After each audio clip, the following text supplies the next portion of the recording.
One of my followers on Twitter tagged me in this story, and at first I was like, I don't know what this story is all about, but just based on the title that I was reading, I said it seems interesting, I'm going to talk about it. But then when I looked at it some more, I said, I think I did see this story somewhere else. I think another person on YouTube talked about it. I wasn't sure if it may have been Lisa Cabrera or somebody else. And let me tell you something right now. Mainstream media knows how to humanize a palm-colored killer, to the point where they want us to almost feel bad for them or to try to look at whatever accolades they have, despite the fact that they just they just committed a very heinous crime. So in this picture, you see a man by the name of Michael Valva, and he was a former cop with the NYPD. I believe he got hired back in 2005, and he was just recently placed under arrest and charged with the murder of his 8-year-old autistic son. And from the details I've heard, it was pretty gruesome with how he did it. But the reason why I'm doing this video right now is because they felt the need to insert something that had absolutely nothing to do with the fact that this man murdered his 8-year-old autistic son. So it came out that, and this is coming from his ex-wife, that he had delusions of wanting to be an actor. He was in some, I guess, low budget film or something, and they decided to mention that. I'm like, what the hell does that have to do with the fact that he just murdered his own son? Absolutely nothing, but they have to find a way to humanize him, despite the fact that he took a life. Not to mention, not just any life at that, but a life that he helped bring into the world. But I'm going to go ahead and read this article. The monstrous NYPD cop accused of beating his 8-year-old autistic son and leaving him to freeze to death in the family's Long Island garage is a failed actor who once played a bereaved father. Now, how about that?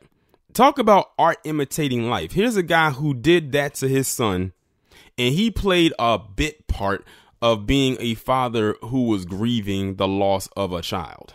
How about that?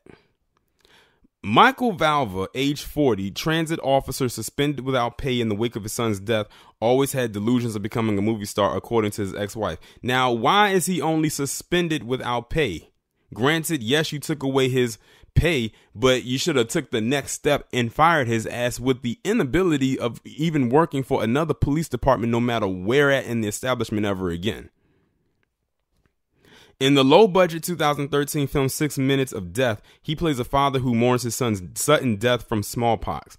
Set in 1860, one of the boys who dies from the disease battles an evil darkness after his death that tries to stop him from being reborn into a better life. So it sounds like to me the only reason they're mentioning this is because of the parallel to what he did to his son. So he loses his son in this movie that I've never heard of, and I'm sure you probably never heard of it either.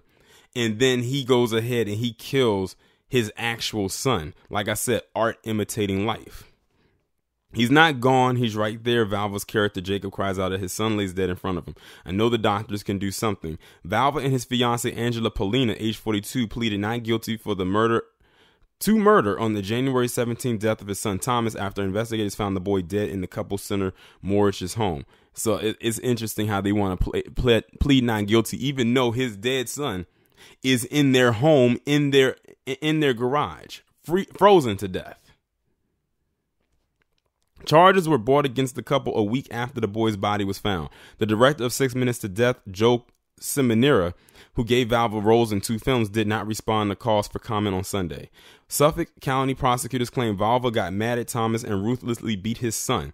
After Thomas flailed in resistance, Valva locked him in the frigid garage with no heat, where the small child would go on to die of hypothermia. The next day, Valva awakened to find the lifeless body stuck the boy in a bath to raise his body temperature, then told cops the boy had fallen down in the driveway. Investigators recovered audio recordings of the couple coolly talking about the death the night of January 16th. The expletive latest admission includes a conversation about why Thomas wasn't waking up. Because he's hypothermic, Polina says. He keeps face planting on the concrete, says Valva. You know why he's falling, says Polina? Because he's cold, responds Valva. Boo fucking who? He is saying this about his son. He is saying that about his own son. Paulina then asked her husband what he was doing to Thomas, and Valva responded, "I'm fucking suffocating him. That's what I'm doing." Well, I'll give him this. At least he's not lying about it. He's actually telling it like it is. He's not trying to cover it up as something completely different than what it actually is. Tamaz devastated mother. Oh, never mind, I had it right. Thomas, whoever wrote this, that was an error. Devastated mother Justina Zupko Valva told the Daily she lost custody of Thomas and their other two children, ages 6 and 10, after Valva accused her of abusing the children. How about that? She got accused of abusing the children, but he's the one that actually killed the child. Since their 2016 divorce, Zupko Valva, a correction officer at Rikers Island, says she has been fighting for custody, starting a Twitter page in 2018 that documented the alleged abuse of her children at the hands of her ex-husband, and even reaching out to the FBI. Valva and Paulina were ordered held without bail during their court date in Suffolk County Court on Friday. They are due back on Wednesday. This guy is off the fucking chain. And it sounds like to me, not only was art imitating life, but it sounded like to me he was treating this as if he was in or on a movie set. It sounded like something that played out in a bad Lifetime movie. Like he acted like the cameras was rolling, the lights was on him, and there was a director that said action, and this is what you have to do. We want you to kill your son. And then when we yell cut, you stop. But for him, it was no yell cut. There was no yell to call action for him to start anything. He just went ahead and he did it. You heard him say that he had delusions of being an actor. He probably thought he was acting in that moment, which is probably something they're going to use in his case to try to plead insanity. I wouldn't be surprised. But y'all let me know what y'all think about this story down in the comments. Like, share, subscribe. Make sure if you haven't done so already to follow me on Twitter, have your notifications turned on, and I will talk to you in the next one.